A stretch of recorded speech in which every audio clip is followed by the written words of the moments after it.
नमस्कार। ना इधर ना उधर, सीधे मुद्दे पर नजर। क्या है आज की खबर, आप देखना शुरू कर चुके हैं न्यूज 18 आपके पुनीत के साथ। चलिए बात कर रहे हैं अमेरिका के राष्ट्रपति डोनाल्ड ट्रंप की।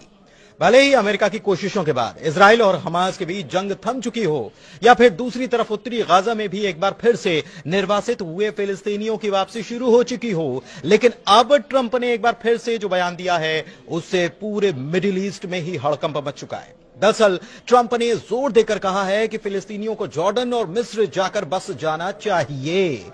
ट्रंप के इन दोनों देशों के प्रमुखों को भी संबोधित करते हुए कहा गया कि उन्हें उम्मीद है कि जॉर्डन और मिस्र फिलिस्तीनियों को फिर से तैयार होने वाले गाजा के बजाय अपने देशों में बसाने के प्रस्ताव का समर्थन कर देंगे। हालांकि ट्रंप की तरफ से दिए गए इस बयान से ना तो दोनों देश इत्तेफाक रख रहे हैं और ना ही फिलिस्तीन के लोग। हां, इजराइल के दक्षिणपंथी नेताओं को जरूर कहा जा रहा है कि ट्रंप का यह बयान रास आ रहा है। सबसे बड़ी बात यह है कि ट्रंप ने यह बयान देते हुए अमेरिका की तरफ से जॉर्डन और मिस्र को दी जाने वाली मदद की दुहाई तक दे डाली है और कॉन्फिडेंस दिखाते हुए कहा है कि वे ऐसा ही करने वाले हैं क्योंकि हम उनके लिए बहुत कुछ करते हैं और वे ऐसा करने वाले हैं। व्हाइट हाउस के ओवल ऑफिस में फोटो सेशन के दौरान ट्रंप ने यह बात दोहराई है। जी हां, दोहराई, क्योंकि इसके पहले भी वो ये कह चुके हैं। या हम इसे इस तरीके से समझ सकते हैं कि ट्रंप इन देशों पर अपने एहसान की याद दिलाते हुए कहना चाहते हैं कि उन्हें ऐसा करना ही चाहिए। तो क्या यह समझा जाए कि ट्रंप अब इस मामले में दबाव डालने की कोशिश आने वाले वक्त में करते नजर आएंगे, या फिर चाहे वो जॉर्डन हो या मिस्र? लेकिन सवाल यह उठता है कि क्या फिलिस्तीनी गाजा वाले इलाके को छोड़ने के लिए राजी हो जाएंगे? वैसे हालात की अगर बात की जाए तो गाजा में हालात काफी बिगड़े हुए हैं। 70% गाजा का इलाका मलबे के ढेर में तब्दील हो चुका है।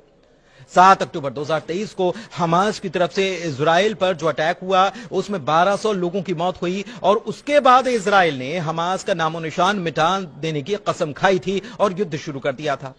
करीब 15 महीने तक चले संघर्ष में गाजा में ही 47,000 से ज्यादा लोगों ने अपनी जान गंवाई है, जिसमें छोटे छोटे बच्चे भी शामिल हैं।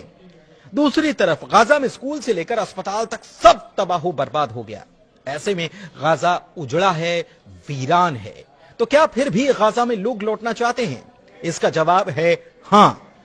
लोगों ने क्या कहा यह आपको हम जरूर बताएंगे, लेकिन उसके पहले ट्रंप के बयान को समझते हैं। फिलिस्तीनी नेतृत्व संयुक्त राष्ट्र और क्षेत्र में अमेरिकी सहयोगियों के प्रस्ताव के व्यापक विरोध के बावजूद डोनाल्ड ट्रंप ने दोहराते हुए कहा है कि बड़ी संख्या में फिलिस्तीनियों को गाजा छोड़कर मिस्र या जॉर्डन चले जाना चाहिए। पत्रकारों ने जब उनसे सवाल किया तो उनका कहना था कि वो गाजा के फिलिस्तीनियों को ऐसे क्षेत्र में लाना चाहेंगे जहां पर वो बिना किसी व्यवधान, क्रांति और हिंसा के रह पाएं। हालांकि यह साफ है कि मौजूदा अमेरिका नीति और अंतर्राष्ट्रीय कानून भी इसकी इजाजत देता नहीं है। लेकिन अब पूरा अरब इजराइल और फिलिस्तीन के बीच चल रहे संघर्ष के समाधान के लिए इस सुझाव को खारिज कर रहा है, जबकि इजरायली दक्षिणपंथियों ने कहीं न कहीं इसे स्वीकार किया या उनको यह रास आ रहा है। बताएं कि ट्रंप जल्द ही अपने इजरायली समकक्ष यानी कि वहां के प्रधानमंत्री बेंजामिन नेतन्याहू से मुलाकात करने वाले हैं। ट्रंप के अमेरिका की कमान संभालने के बाद किसी राष्ट्राध्यक्ष की उनसे पहली मुलाकात होगी।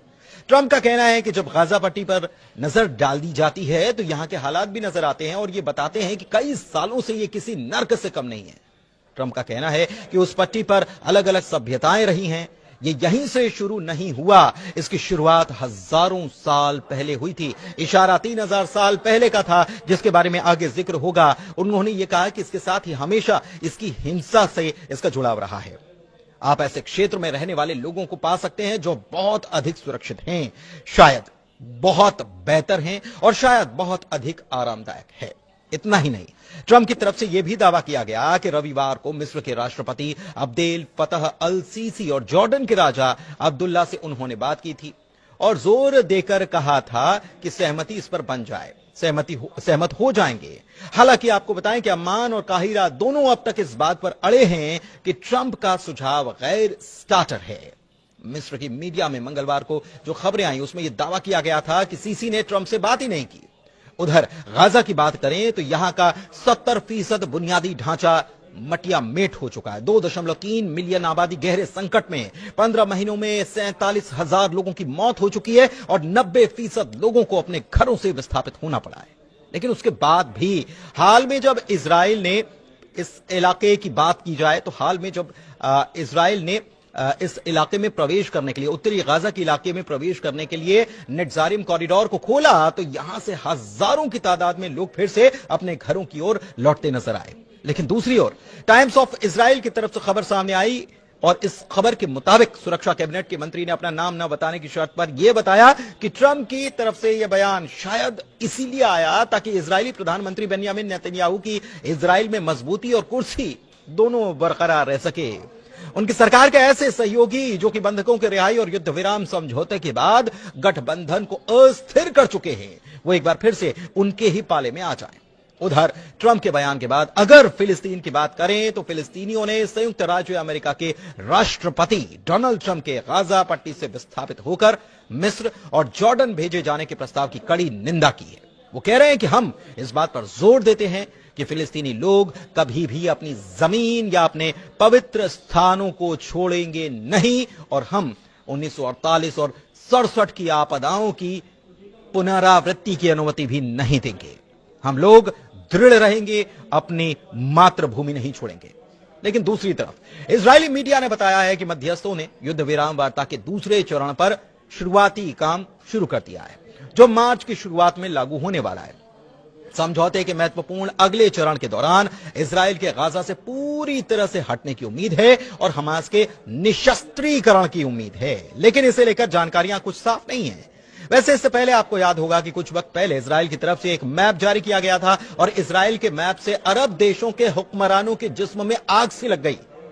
इजराइल के इस प्लान से ऐसा भी नहीं कि अरब मुल्क पहले से अनजान थे, लेकिन अब तो उसने मैप जारी करके खुलेआम ग्रेटर इजराइल बनाने का ऐलान कर दिया है। दरअसल इजरायली शासन की तरफ से अरब मुल्कों को मैसेज देते हुए एक मैप जारी किया गया जिसमें लेबनान, जॉर्डन, सीरिया, इराक, फिलिस्तीन, मिस्र और यहां तक कि सऊदी अरब तक के इलाकों को शामिल किया गया है।